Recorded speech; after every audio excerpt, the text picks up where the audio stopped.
A mess, but we will bring you all the details as we get them here on NFL Network.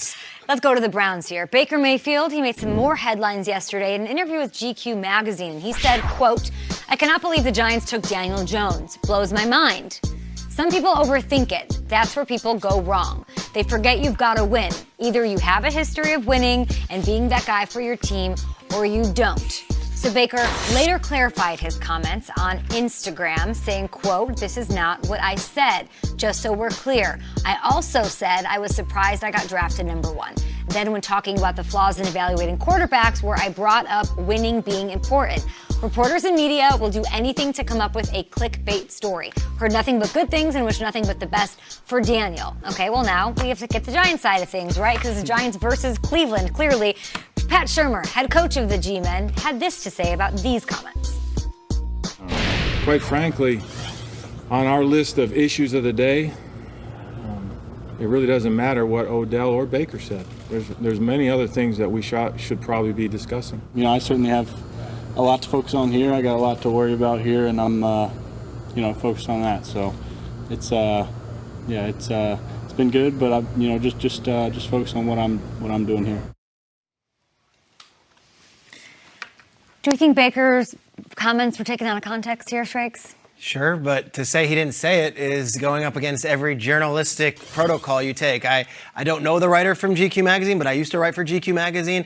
I would have to send in tapes of my transcripts with your thing, and they go through fact checkers like, you said it. Don't say you didn't say it. You're calling a guy a liar. That's his credibility. And the second thing is, like, everyone thought that. Like, everyone thought, Baker, it's not the worst thing in the world. You said something that a lot of people said, well, wait a second, why is he going 6th overall? I take offense to Baker playing the victim on this and coming back and doubling back saying clickbait. That is offensive to us. That's offensive to everyone online. What do you mean You could say no to an interview. You could say no and not comment on Daniel Jones. Great point. You could say no to something. Just say no. That's what they used to tell us as kids. Nancy Reagan. Not God this bless generation, no. But, Baker, I'm here for it because we could talk about it, and here you are again, and I guess you can call this clickbait, but that's almost insulting to us doing our jobs. You're one of the best at your profession. I'd like to think the writer is one of the best at his. That was really insulting what you said to him yesterday on Instagram. I usually have Baker's back, and I do on this. We're getting lost in the semantics now, so I got to step aside from Baker. I don't know if this is a hot take, but I actually think this is one of the best things that's happened to Daniel Jones since he was drafted. I really mean that. Daniel Jones has now become a sympathetic figure. He's been the butt of jokes for 5 months. You already saw his teammate Evan Engram came out with blistering comments about there are people who work and then there's the people who talk. Like, there's also something in New York about these people have been trashing this pick, headlines. There's just something with New York like, we can make fun of the Daniel Jones pick. The second you do bleeper, we're going to fight you. 1,000%. Daniel Jones is now like, okay, Daniel, go get him. Maybe it was a weird pick, but don't be talking about our guy, Baker. Shut your mouth. I actually think this was the best thing that could have happened to Daniel Jones. Spot on. I do. Baker, it's okay to have those thoughts, man. It's okay to say that a guy that didn't win in college might not win in the NFL. I mean, it happened before, and it will happen in the future. But you play quarterback. You don't play cornerback. Okay. Don't start backpedaling, fam. And don't come out here and say that you're surprised that you went number 1. No, you're not. You thought that you were the best player in college football, and you knew what you were going to. So much so, when you met with teams and they gave you the playbook, you didn't study the playbook because you're like, you guys are picking in the middle of the first round. I'm not going to be there. So, Baker, stick to your point.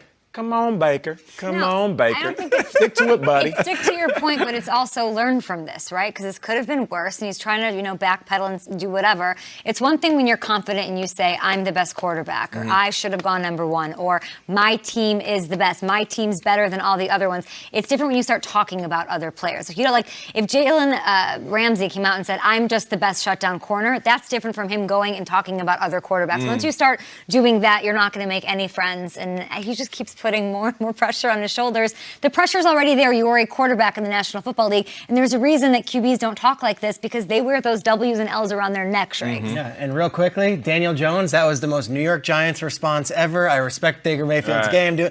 That is what the Giants were looking for. That's what they wanted. That is what they always want. They are one of these buttoned up, white collar, let's go to work and let's be Puritan and let's do it the right way.